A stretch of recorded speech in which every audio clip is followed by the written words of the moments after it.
Alhamdulillahirabbil alamin wassalatu wassalamu ala asyrafil anbiya'i wal mursalin wa ala alihi washabbihi ajma'in. Rabbi shrah li sadri wa yassir li amri wahlul 'uqdatam min lisani yafqahu qawli.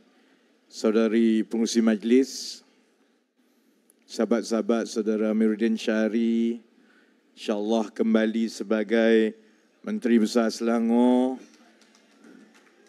Dan dengan itu saja telah mengalahkan rekod Azmin Ali, sebab Azmin 4 tahun dia jadi Menteri Besar Selangor ni kan, gaya besar. Medal 5 dan insyaAllah akan terus untuk penggal seterusnya. Jadi Azmin sembang kencang biar kat dia lah. Rekod dia memang telah terpadam.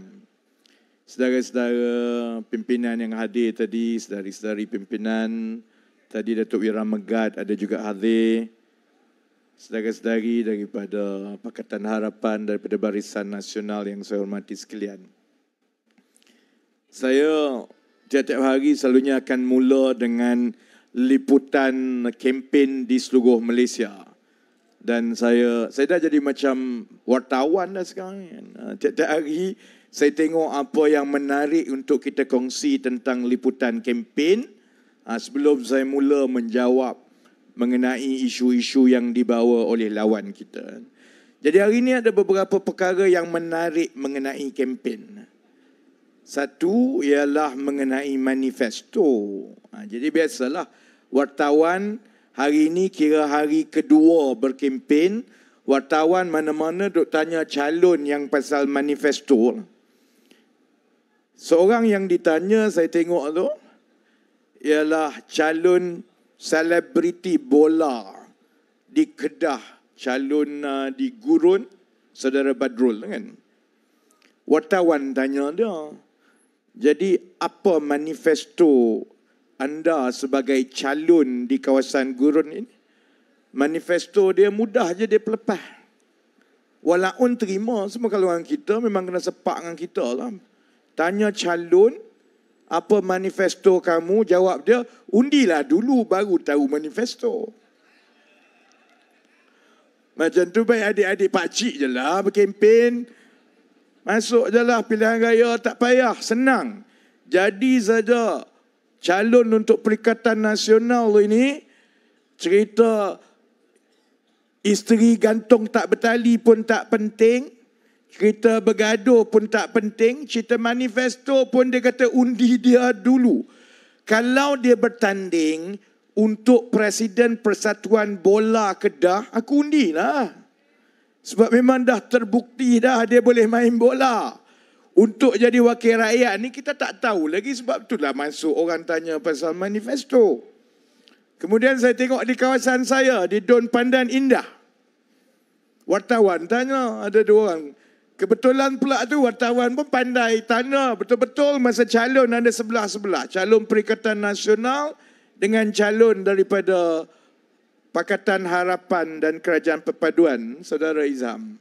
Tanya yang Perikatan Nasional, tanya dia, apa sebenarnya rancangan dan manifesto saudara sebagai calon PN di Pandan Indah ini untuk mengatasi masalah banjir? Dengan confident dia jawab, saya akan bermesyuarat, kita akan gini ya. Bunyi hebat lah. Tanya Izam, jadi YB, apa pula manifesto dan rancangan YB untuk mengatasi masalah banjir di sini? Jawab saudara Izam, Pandan Indah tak ada banjir. Pandan Indah hujan, naiklah air sedikit. Tapi mana ada banjir? Kawasan parlimen saya tahulah mana ada banjir. Adalah air naik sikit. Mana-mana tempat pun, kalau air turun lebat, dia naik paling tinggi pun dekat Buku Lali je lah. Mana ada orang dekat Pandan Indah kena pergi ke pusat pemindahan banjir. Saya dah jadi ahli parlimen kat situ daripada 2013 lagi pun. Tapi saudara-saudari, tengok kalau Perikatan Nasional, jenis dia bubuh, jadi calon. Manifesto pun tak tahu. Keadaan setempat situ pun dia tak tahu. Banjir tak banjir pun dia tak tahu, saudara-saudari. Sebab Dia bukan peduli pun soal nak mentadbir, soal rakyat, soal dasar. Dia peduli apa dia? Asalkan dia jadi wakil rakyat. Sebab sama macam kita tengok di negeri Kelantan, di Kedah, menjadi wakil rakyat ini bermakna mereka akan dapat gaji, dapat kedudukan, dapat kehidupan yang besar. Sebab setiap kali orang tanya kepada dia tentang kenapa keadaan tak berubah. Di Kelantan air macam itu, di Kedah macam-macam, dia jawab ini semua salah Anwar Ibrahim. Sebab itu saya jemput mereka untuk berdebat. Jemput Azmin bagi macam-macam syarat. Dia bagi syarat turunkan harga minyak dulu, baru dia nak berdebat. Tak apa, lepas ni saya jawab soal turun harga minyak ni. Saya nak jawab untuk pengetahuan walaun yang dekat luar ni tak. Azmin bagi syarat turun harga minyak. Bayangkanlah kalau kita terbalik. Dia Menteri Ekonomi, saya pembangkang, saya jemput dia untuk berdebat. Saya bagi syarat, saya akan berdebat dengan syarat kita buat dekat Sandakan. Tak kemampus dia. Orang ajak berdebat, kamu kata kamu hebat sangat, datanglah. Tapi dia bagi macam-macam syarat sebab kita tahulah dia tak berani. Saya pun kata tak apalah, Azmin memang kita tahulah dia bukan berani sangat. Kita jemput pula Sanusi. Sanusi kan panglima. Semua dia berani, dengan siapa dia tak berani. Dengan Sultan pun dia berani sendiri. Kita pun jemputlah Sanusi. Pun dia bagi macam-macam alasan lah. Ini takkan membantu ekonomi, pumpang.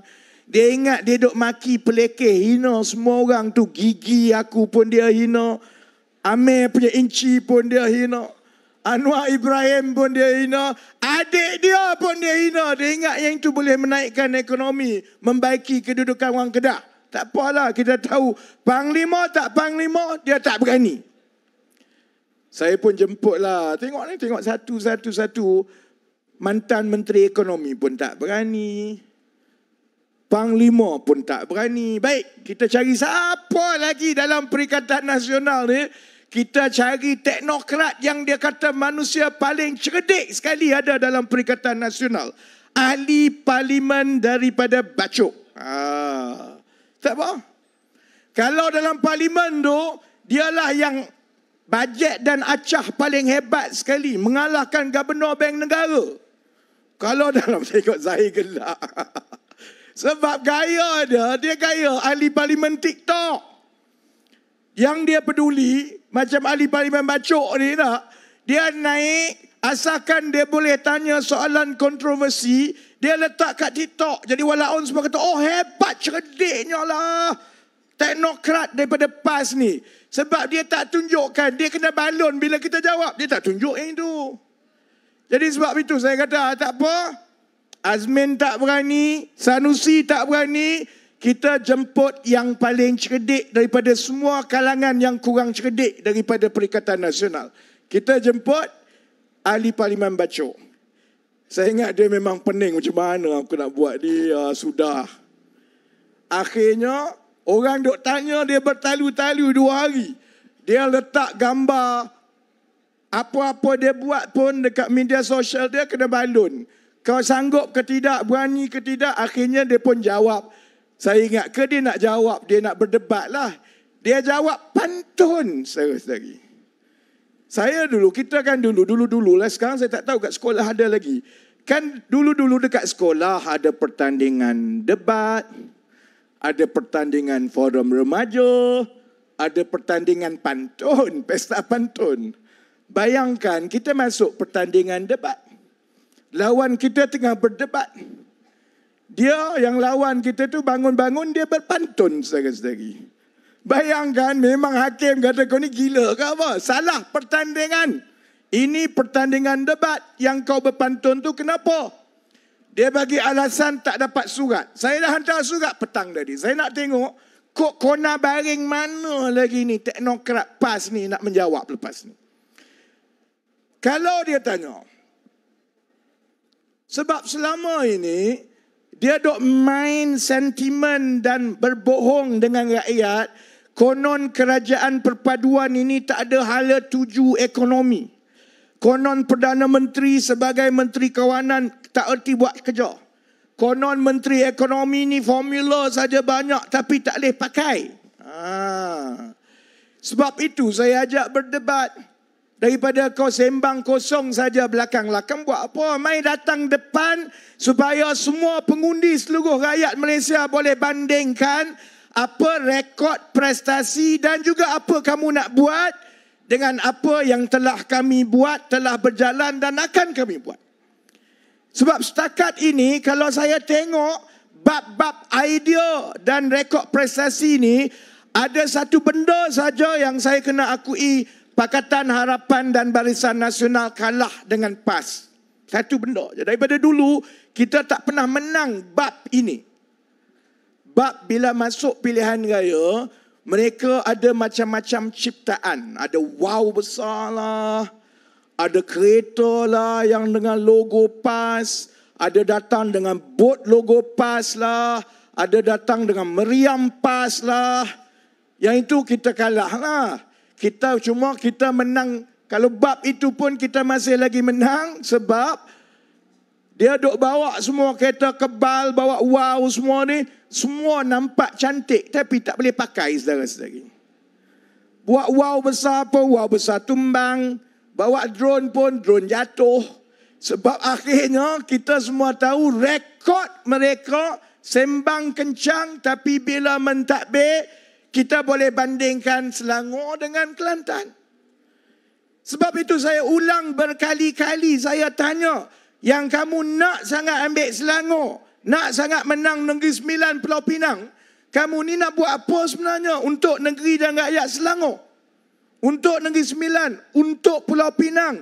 Sebab kita dah tengok dah di Kelantan, di Terengganu dan di Kedah, rekod kamu mentadbir memiskinkan rakyat. Selangor berada di kedudukan yang tinggi, negeri yang paling kaya, pendapatan rakyat yang paling tinggi, sumbangan kepada pertumbuhan dan juga kemajuan ekonomi nombor 1 dalam Malaysia. Pulau Pinang pun macam itu. Negeri Sembilan walaupun tidak dapat peruntukan dan tumpuan industri, kalau banding peruntukan persekutuan kepada Negeri Sembilan berbanding dengan Kedah, dengan Kelantan, dengan Terengganu, walaupun Negeri Sembilan lebih rendah, tapi sebenarnya Negeri Sembilan lagi kaya. Rizab lagi tinggi. Gaji rakyat lagi tinggi. Kekayaan rakyat lagi baik. Jadi sebab itu saya dok tanya tiap-tiap malam sebenarnya, kamu nak mentadbir, nak ambil alih ni, kamu nak buat apa? Bab ini yang diorang, bila dia tak boleh jawab, maka dia ada ulang yang sama. Oh, korang, kamu ni raja formula. Saudara-saudari, nak mentadbir memanglah kena ada idea. Kita nak kena tunjukkan kepada rakyat, kalau kita ambil alih dengan masalah yang ada pada ketika itu, sebenarnya apa yang kita akan buat dan bagaimana cara kita mentadbir untuk menyelesaikan masalah itu. Kalau kamu nak mentadbir dan nak ambil alih kerajaan, tapi satu apa pun tak ada dalam kepala, hasilnya ialah apa yang kita lihat di Kelantan. Macam saya sebut, Kelantan sebelum Starbucks masuk Malaysia pun Kelantan dah 30 tahun ada Starbucks. Dia masuk, masalah ada, kemiskinan ada, masalah air ada, tapi dia tak ada formula. Formula dia yang dia sangat bagus ialah beli Mercedes. Sebab tu kita tanya dia, korang boleh kutuk macam-macam formula tak formula, tapi saudara-saudari, formula memang diperlukan untuk menyelesaikan masalah rakyat. Kalau formula kamu tak ada, buat apa kamu jadi menteri? Oh, dia pun jawab terus. Oh, sebenarnya menteri tak perlu cerdik. Sebab menteri tak perlu cerdik. Sebab dia boleh tanya pegawai-pegawai. Bodoh betul. Kalau dah pegawai lagi cerdik daripada menteri, baik pegawai jadi menteri. Buat apa pegawai jadi pegawai? Biar pegawai lah jadi menteri. Kamu nak jadi menteri tapi kamu bodoh nak tanya pegawai. Itulah yang jadi masa 33 bulan PAS bersatu ada dalam kerajaan saudara-saudari. Sebab itu kalau di Negeri Sembilan, timbalan Menteri Ekonomi yang dulu tertidur dalam majlis pun nak bertanding lagi. Saya Menteri Ekonomi sekarang. Saya ambil alih, sebelum saya, timbalan Menteri Ekonomi ni orang bersatu. Ahli Parlimen Kuala Pilah masuk pejabat pun tidak, saudara-saudari. Sebab apa? Ilmu dia ialah menteri tak apa bodoh sebab pegawai buat kerja. Sebab itu saya tanya kepada pimpinan Perikatan Nasional, macam mana kamu nak menyelesaikan masalah? Dan untuk menyelesaikan masalah ini, kamu kena ada idea. Sebab itu kita ajak dia berdebat. Yang kamu tiap-tiap hari duk ratip harga barang tinggi, ayam mahal, telur tak ada. Kau ni duduk kat mana? Inflasi dah turun. Harga ayam dah sampai RM7. Harga minyak dah sampai RM20 lebih. 5 kilo berbanding RM40 zaman dia. Kalaupun kamu tak ada modal, paling kurang jangan kamu berbohong, saudara-saudari. Sebab itu sekali lagi, saya ajak dia berdebat supaya saya boleh jawab. Contoh dia. Kalau walaun, saya bukan bercakap dengan kat depan ni, saya bercakap dengan walaun yang duk tengok ni sebenarnya. Saudara-saudari, dalam kempen sekarang, yang menonton itu sama penting dengan yang hadir ni. Yang hadir ni, insya-Allah semua pangkah Pakatan Harapan dan Barisan Nasional. Ya, sebab tu dia ada kat sini. Yang tengok itu sama penting kerana mereka nak dapat maklumat. Baik, Azmin kata, Muhyiddin kata, kerajaan perpaduan yang ada sekarang ni, Anwar Ibrahim Rafizi dulu, masa sebelum dia jadi kerajaan, dia janji nak buat macam-macam. Sekarang kamu dah jadi kerajaan, harga minyak tak turun. Baik. Azmin pun bagi syarat yang sama. Turunkan dulu harga minyak. Walaun semua. Yeay, tepuk tangan. Dia lupa satu benda, saudara-saudari. Bila keluar cerita turun harga minyak ni? Ini tahun 2007-2008. Yang duk bersorak, yang duk tanya suruh turun harga minyak ni, masa tu budak-budak yang duk menyokong Perikatan Nasional tu sunat pun belum lagi, saudara-saudari. Dia duk tanya harga minyak. Sebab itu kalau saya marah dekat Perikatan Nasional atau PAS, saya sebenarnya tak peduli untuk lawan politik. Dengan BN kita pernah lawan. Saya dengan DAP saya pernah tegur, dengan Amanah, dengan Anwar Ibrahim pun saya pernah tak bersetuju. Dia boleh tak bersetuju, boleh lawan politik. Tapi tanggungjawab orang politik mana-mana parti pun, jangan kamu membodohkan rakyat. Membodohkan rakyat itu menghancurkan masyarakat dan negara. Dan kalau ada satu benda yang saya seru rakyat tolak Perikatan Nasional kerana demi kuasa, dia tak kisah untuk bodohkan rakyat. Terutamanya yang muda-muda yang baru kenal politik ini. Yang undi 18 baru kenal ni. Tahun 2007-2008. Masa itu harga minyak dinaikkan mendadak. Masa itu, saudara-saudari, kedudukan kewangan kerajaan kita tak sama dengan sekarang. Masa itu, hutang kerajaan tak sampai 600 bilion pun. Lebih kurang 1/3 daripada hutang yang ada sekarang. Masa itu pendapatan kerajaan masih lagi bagus. Masa itu tanggungan subsidi kita boleh lagi tanggung. Jadi sebab itu kita kata, oleh kerana keadaan itu berlaku serta-merta dan harga dinaikkan serta-merta, menyebabkan inflasi dan harga barang naik mendadak. Dalam keadaan kita tahu, terutamanya harga barang, kalau dia harga barang makanan ni dia naik, peniaga susah dah nak turunkan, dia kekal kat situ. Jadi sebab itu sebelum kita buat keputusan nak naikkan dengan mendadak, kita kena kira dulu apa kesan dia kepada inflasi, terutamanya inflasi makanan. Dan oleh kerana pada ketika itu kerajaan masih lagi ada ruang fiskal yang baik. Maksudnya hutang boleh lagi ditangani. Maksudnya pendapatan kerajaan masih lagi boleh menanggung subsidi minyak. Sebab itu kita kata tidak ada keperluan untuk menaikkan harga minyak mendadak seperti itu. Jadi itu yang Datuk Seri Anwar kata, untuk kita bantu kesusahan rakyat secara segera.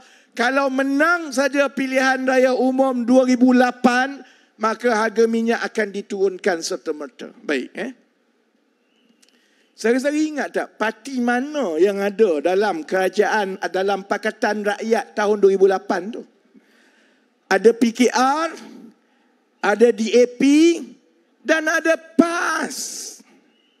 Saudara-saudara ingat tak siapa yang sama naik berkempen dengan saudara Anwar Ibrahim masa nak turunkan harga minyak itu, kerana masa itu pun dia dah bercita-cita nak jadi menteri besar. Siapa dia? Azmin Ali. Azmin Ali menang masa itu DUN Bukit Antarabangsa sebab dia duk sibuk berkempen, hari ini menang, esok kita turunkan minyak lah. PAS menang sehingga berjaya membentuk Kerajaan Pakatan Rakyat 2008 yang terdiri daripada PKR, DAP dan PAS. Itu atas dasar hari ini menang, esok turun harga minyak lah. Yang dulu dok ulang berkali-kali untuk turunkan harga minyak ni, PAS lah juga saudara-saudari. Tapi mereka tidak ada kejujuran. Dia tak ada keikhlasan. Bagi dia berbohong kepada rakyat, membodohkan rakyat itu tak ada masalah langsung untuk dia demi untuk kuasa. Ini Islam cara PAS, saudara-saudari. Saya orang Terengganu. Sebab itu keluarga saya daripada awal tak pernah dengan PAS, saudara-saudari. Sebab cara mereka menghukum kalau orang tak bersetuju dengan dia, dan kalau bila dia hukum, fakta dia ke, tipu dia ke, tak penting. Asalkan dia boleh perbodohkan kamu. Itu cara dia daripada Terengganu, yang sekarang ini budaya itu sampai ke Kedah, dan sekarang ini cuba dibawa ke Selangor, Negeri Sembilan dan Pulau Pinang. Kenapa contohnya hari ini pada harga RM2.05, kalau orang tanya saya, YB, kenapa YB tak turunkan harga minyak? Kenapa YB lebih banyak bercakap tentang gaji? Kenapa tumpuan kerajaan ialah bidang-bidang ekonomi baru? Kenapa kita tidak menurunkan harga minyak seperti yang tahun 2008, iaitu 15 tahun yang lepas? Pertama, saudara-saudari, hutang negara 1.5 trilion. Hutang kita kena bayar. Jadi kerajaan kena buat pilihan. Saya bagi contoh. Tahun 2022, akhir tahun itu kita ambil alih kerajaan persekutuan. Saudara-saudari tahu berapa jumlah wang subsidi yang kerajaan terpaksa belanjakan? Saya tak anti subsidi.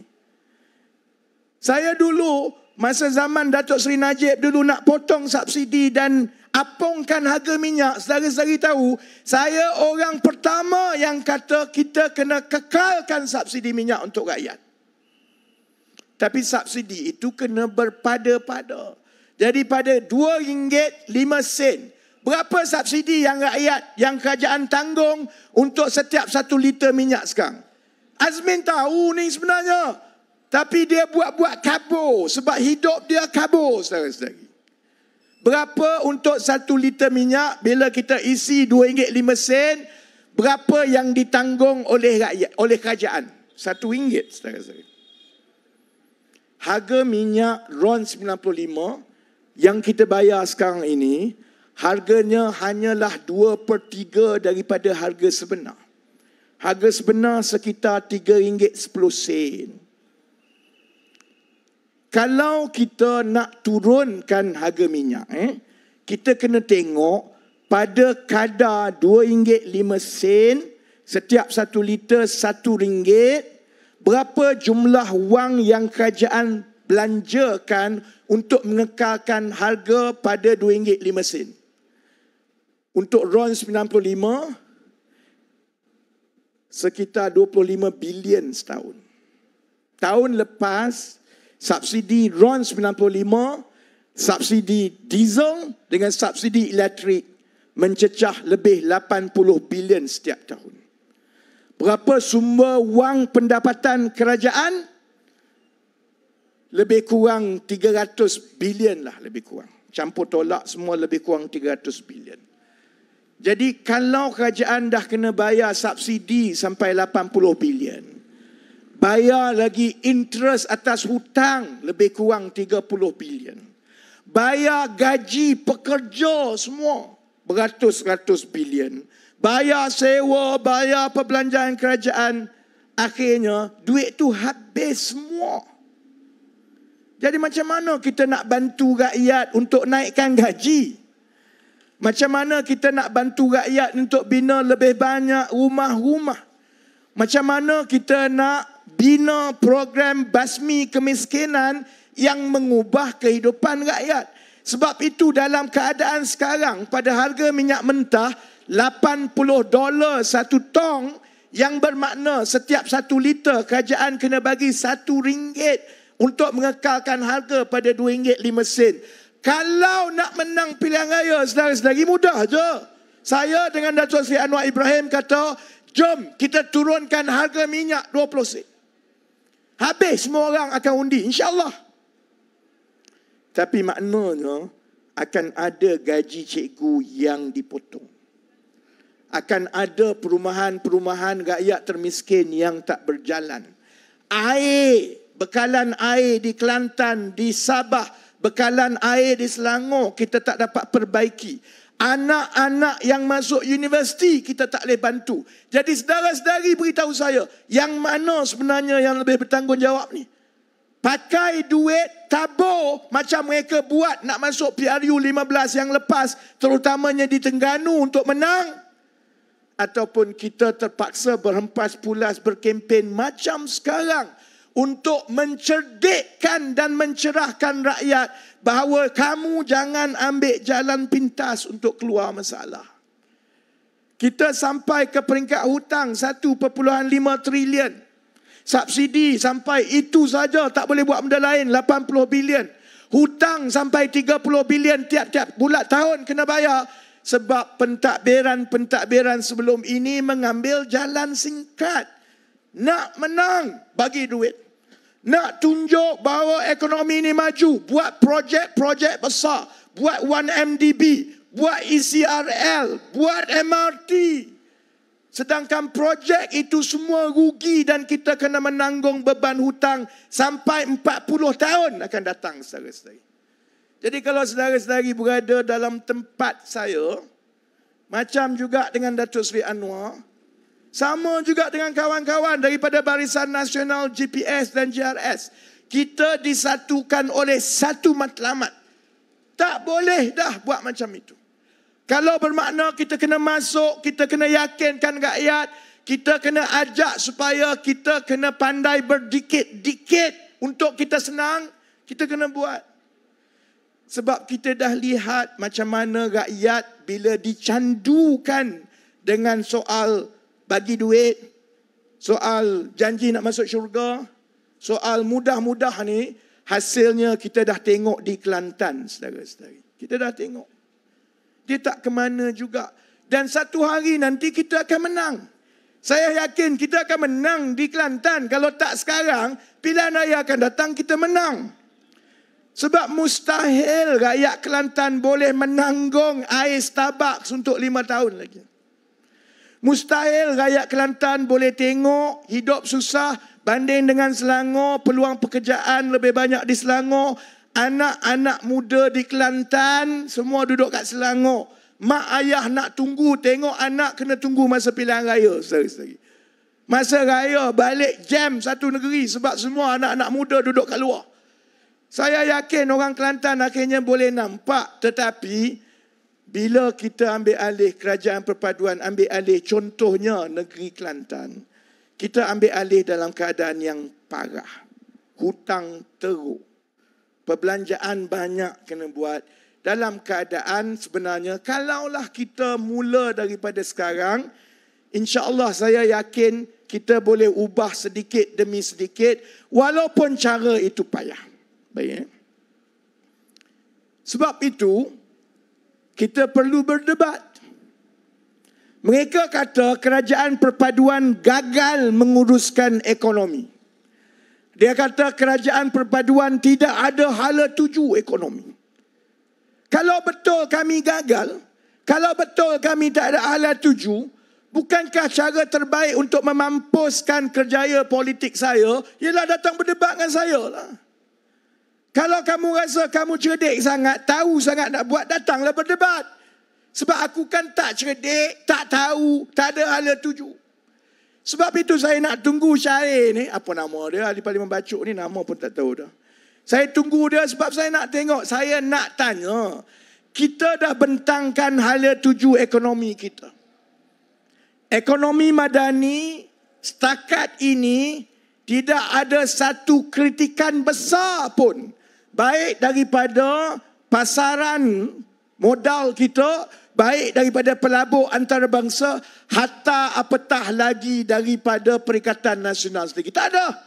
Sekali-sekali ada dengar Azmin ke, Razi Jidin ke, Sanusi ke, ahli parlimen Bacuk ke, yang kritik secara terperinci tentang perancangan ekonomi madani. Dia tak boleh. Kamu nak kritik macam mananya, perancangan itu bagus. Kita nak perkenalkan sektor-sektor bernilai tinggi yang baru, dan kita dah tunjukkan bukan saja kita bercakap, dah berlaku pun. Kita dah lancarkan pelan peralihan tenaga. Kita dah dapat pun pelaburan 25 bilion. Kita dah dapat pun komitmen untuk mewujudkan 23,000 pekerja baru. Jadi, kok mana dia nak komennya? Sebab zaman dia 33 bulan, satu perancangan pun dia tak ada. Satu sektor baru pun dia tak boleh wujudkan saudara-saudari. Kita dah tengok hasil dia, pasaran saham mula naik. Dalam tempoh 1 minggu, pasaran saham naik 80 mata, yang bersamaan dengan lebih kurang hampir 1 bilion ringgit dana bersih pelabur asing masuk ke pasaran saham. Kita dah tengok hasil dia, inflasi sudah turun. Yang tak percaya kata inflasi turun, pergilah ke supermarket. Ayam berapa, minyak berapa. Jadi kod mana? Sebab itu saya tahu dia akan cuba cari jalan untuk dia tak datang berdebat. Sebab saya tahu dia apatah dia nak bentangkan perancangan dia, dia nak kritik ekonomi madani sampai sekarang pun dia masih belum lagi cari jalan, tak tahu nak kritik kat mana. Akhirnya dia akan ulang benda yang sama yang membodohkan rakyat, terutamanya orang-orang muda yang macam saya kata masa zaman 2008 tu bersunat pun belum lagi. Dia akan cerita, yang ini janji tak ditunai. Cuba cerita janji mana yang tak ditunai. Cuba cerita. Saya berkempen PRU 15, 7 bulan lepas. Empukan kalau kita jadi kerajaan. Saya berkempen dalam kempen Ayuh Malaysia. 5 perkara yang mengundi Pakatan Harapan semua tahu. Pertama, kita kata kita nak lonjakkan tenaga boleh baru. Dah buat, saudara-saudari. Dah dapat pelaburan 25 bilion. 7 bulan saja. Kedua, saya sebut keterjaminan makanan. Kita akan tumpu untuk memastikan pertanian moden bercambah di Malaysia dan buka ruang sepenuhnya kepada yang muda untuk menyertai pertanian moden. Dah buat. Saya dah lancar minggu lepas 1,000 ekar pertama. Lebih kurang 4,000 orang peserta. Hasil pun dah boleh petik. Di Selangor dah boleh petik. Di Putrajaya insya-Allah minggu depan kita dah boleh petik. Kok mana tak buat? Nu kamu di Kelantan, di Kedah, tanah banyak-banyak yang korang tak buat selama ni, kenapa? Dah buat. Yang ketiga, saya kata untuk meningkatkan kemahiran bekerja TVET, Technical Vocational. Dah buat minggu depan. Bukan minggu depan lah, esok lusa dia. Kita akan lancarkan Academy in Industry yang buka kerja kepada lapisan pelajar-pelajar 20,000 orang batch pertama yang melibatkan pengilang-pengilang terbesar di negara ini. Keluar saja sekolah, tak payah pergi universiti, tak payah pergi institut. Boleh kerja terus, gaji lebih kurang RM2,000 campur dengan overtime. Dapat ganjaran kerajaan, lepas 18 bulan dapat sijil kemahiran. Tak payah belajar macam dulu, boleh terus kerja. Dan daripada sijil kemahiran di tempat kerja, kita akan bangunkan selepas itu dia dapat diploma di tempat kerja. Dan daripada dia bekerja, akhirnya dia dapat ijazah. Sama macam yang kerajaan Jerman buat. Dah buat. Keempat, saya janji kata tumpuan keadilan bila kita menang, ialah mendemokrasikan pendidikan melalui pendigitalan. Kita nak pastikan anak-anak kita kreatif, ada inovasi. Kita nak pastikan kualiti anak-anak kita ini boleh bersaing dalam ekonomi digital. Sebahagiannya telah pun saudara-saudari nampak. Sebab itu kita buat program Inovaton, saudara-saudari. Supaya budaya inovasi ini kita budayakan daripada bawah. Kita tunjukkan ada saja budak-budak sekolah yang lagi cerdik daripada menteri-menteri besar PAS, saudara-saudari. Dia boleh fikirkan ciptaan dia, ada pandangan teknikal, ada elektronik. Dia boleh ke depan dengan hakim dan ada yang telah dapat pelaburan pada masa itu juga. Ada satu saja lagi yang saya belum sentuh. Soal perumahan rakyat, kerana itu dijalankan oleh Kementerian Perumahan Kerajaan Tempatan dan Saudara Akmal Timbalan Menteri KPKT sedang tumpukan untuk memastikan rumah-rumah terbengkalai ini disiapkan. Jadi kod mananya yang kata janji-janji tidak ditunai? Lawan politik boleh, jangan bohong. Lawan politik boleh. Tapi mestilah kita berlawan atas landasan idea, cadangan yang boleh bawa kebaikan kepada rakyat. Jangan kita menimbulkan kebencian semata-mata supaya ada 10-20 orang daripada parti kamu menjadi wakil rakyat. Jadi sebab itu, saya kalau masa musim pilihan raya kena berhenti awal. Takut terlajak nanti. Nanti tak pasal-pasal MB lepas ini kena dicabar di mahkamah. Kerana timbalan Presiden PKR berceramah lebih 2 minit daripada masa yang ditetapkan. Saya ucap terima kasih banyak-banyak kepada kawan-kawan di sini. Kita ada 2 minggu lagi. Saya yakin saudara-saudari akan buat keputusan yang betul. Dan saya harap bahawa ini bukan soal parti aku lawan parti kamu. Soal parti ini sebenarnya saudara-saudari pun tahu parti bertukar-tukar. Yang pernah berlawan jadi kawan, yang pernah kata parti ajaran sesat sekarang dah jadi Mursyidul Ampas. Yang pernah kata PAS ni kafir sekarang duduk atas pentas PAS pakai baju hijau. Kita semua tahu saudara-saudari, parti ini bertukar-tukar. Tapi negara kalau tergelincir bukan mudah untuk kita bawa balik di landasan yang betul. Sebab tergelincirnya negara maksudnya hutang berlipat kali ganda. Maksudnya negara lain di rantau kita akan terus meninggalkan kita. Maksudnya negara kita tidak lagi dihormati. Saudara-saudari katalah apa pasal Anwar Ibrahim. Tapi kita kena terima hakikat bahawa sebagai Perdana Menteri berbanding dengan Muhyiddin, Saudara Anwar jauh lebih dihormati sebagai pemimpin dunia. Saudara-saudari. Dia meletakkan negara di tahap sebagai pemimpin serantau dan pemimpin dunia Islam. Sebab itu zaman Azmin, kalau Azmin menghabiskan duit rakyat pergi ke Amerika Syarikat nak pujuk Elon Musk, jumpa Elon Musk pun dia tak dapat.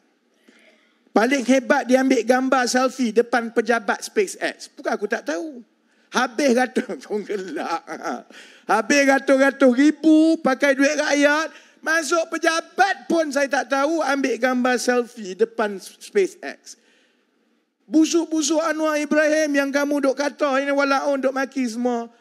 Dia Perdana Menteri pertama yang boleh bercakap dan meyakinkan industrialis paling besar dalam dunia.